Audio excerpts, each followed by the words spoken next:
অবশেষে ২২ বছরের আক্ষেপ ঘুচল বাংলাদেশের। ঘরের মাঠে ভারতকে হারালো বাংলাদেশ। অবিশ্বাস্য জয়, অবিশ্বাস্য মুহূর্ত বাংলাদেশের জন্য।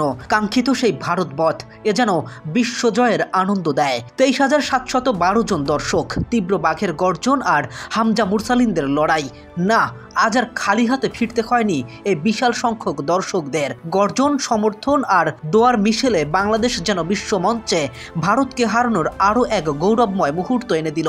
নির্ধারিত সময়ের কিছু আগে গিয়ে গোল হজম করে পরাজয় বরণের দিন এবার তবে ঘুচল। শুরুতেই জামালের একাদশে না থাকায় অধিনায়কের দায়িত্ব বর্তায় সোহেলের কাঁধে। জামাল এক প্রেস কনফারেন্সে বলেছিলেন তিনি দলের হয়ে খেলতে চান, না খেলতে পারলে ভীষণ খারাপ লাগে তার। দলের এই অসাধারণ জয়ে এবার কি সেই খারাপ লাগা ঘুচে যাবে না?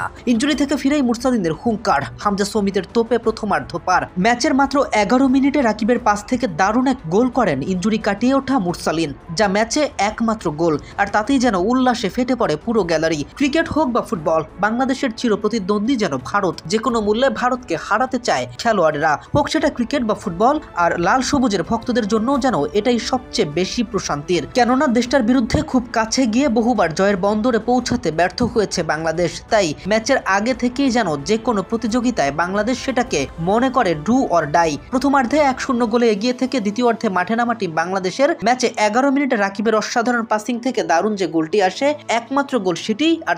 আর তাতেই সন্তুষ্ট থাকতে হয় গোটা দলের। শুরুতে লিড নিয়ে পুরো দল আরো আত্মবিশ্বাসী হয়ে ওঠে। এরপরে বেশ কয়েকটি চান্স ক্রিয়েটের চেষ্টা করেছেন হামজা, যদিও সফলতা আসেনি। তবে দুই দলের ম্যাচটা যে কতটা প্রতিযোগিতাপূর্ণ তা মাঠে হাড়ে হাড়ে বুঝেছে দর্শকেরা। কিছুক্ষণ পরপরই যেন সংঘাতের সূচনা। ম্যাচ রেফারি ও সিনিয়র ফুটবলাররা এগিয়ে এসে শান্ত করেছে পরিবেশ। দ্বিতীয়ার্ধে একের পর এক আক্রমণে জর্জরিত করেছে বাংলাদেশের গোল লাইন। তবে হামজা নামের বিশ্বস্ত দেয়াল যেন প্রতিবারই আটকানোর চেষ্টা করেছে শত্রুপক্ষের হানা। ম্যাচে ৭৩ মিনিটে পায়ে চোট পান বাংলাদেশ গোলরক্ষক মিতুল মার্মা। তবে প্রাথমিক ট্রিটমেন্টে আবারও ম্যাচের জন্য প্রস্তুত হন তিনি। যে শঙ্কা ছিল দর্শকদের মনে, যেন মুহূর্তেই স্বস্তি। শেষ পর্যন্ত আক্রমণাত্মক অবস্থা থেকে সরে এসে ডিফেন্সিভ খেলেন হ্যাভিয়ার কাভরেরার দল। শেষ মুহূর্তে গোল খেয়ে বসার শঙ্কা কাটিয়ে এবার কাঙ্ক্ষিত একটা জয় এনে দেয়াই যেন ছিল একমাত্র লক্ষ্য। ম্যাচে বল নিয়ন্ত্রণ, প্রতিপক্ষের দিকে চোখে চোখ রেখে দাপুটে লড়াই, সবটাই করেছে বাংলার দামাল ছেলেরা। ২৩,০০০-এর বেশি দর্শক সমর্থন, সাহস আর লড়াই করার উদ্যম যেন এমনি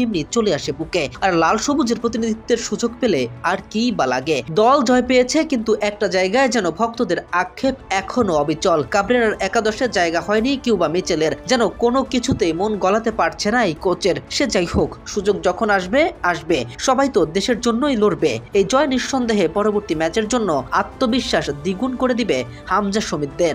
কেএম রাফিন, খেলার পাতা।